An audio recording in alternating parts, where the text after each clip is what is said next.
বিসমিল্লাহির রহমানির রহিম। প্রিয় গাইস, আমি একটি ভিডিও নিয়ে আসছি। আমি এই মুহূর্তে অবস্থান করছি হোটলাতলি থেকে কুলুমপুর রোডে। একবার এক উস্তাদ গাড়ি চালায়, দর্শক আপনারা দেখেন। উস্তাদের নাম কি? মোহাম্মদ মারুফ, বাড়ি কোথায়? হোসেনপুর।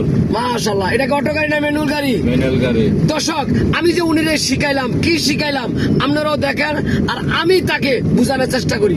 আমরা ম্যানুয়াল গাড়ি যারা চালাবো অবশ্যই খেয়ালদান ঠিক রেখাম, ডাইন বাম খেয়াল রাখাম। ডাইনে কাতা বামে চেপে যাম, বামে কাতা ডাইনে চেপে যাম। ডাইনে মানুষ বামে চেপাম, বামে মানুষ ডাইনে চেপাম। সবসময় রাস্তার বাম সাইডটা আমার। আমি লুকিং গ্লাসটা দেখা যায়, আমি সবসময় বামে থাকতাম। যতক্ষণ গাড়ি চালাম তাড়াহুড়া করে গাড়ি চালাবো না। সময়তে জীবন মূল্য অনেক বেশি, এই কথাগুলো পালন করি। যতক্ষণ গাড়ি চালাম টেম্পারেচার কাটার দিকে তাকাম, কিলোমিটার দিকে তাকাম, আমার গ্যাসের বাতির দিকে তাকাম। এই কথাগুলো আমরা পালন করি। পালন করলে লাভ হইব কি? আমরা বিপদ আপদে পড়বো না। যেসব ভাইরা আরব দেশে যাবেন, এই ঠিকানায় আসলে আমার কাছে আপনি আরবি ভাষাটি শিখতে পারবেন। বিদেশ গিয়ে কেমন লাইসেন্স বানায়, নিয়ম কানুন গুলো শিখতে পারবেন।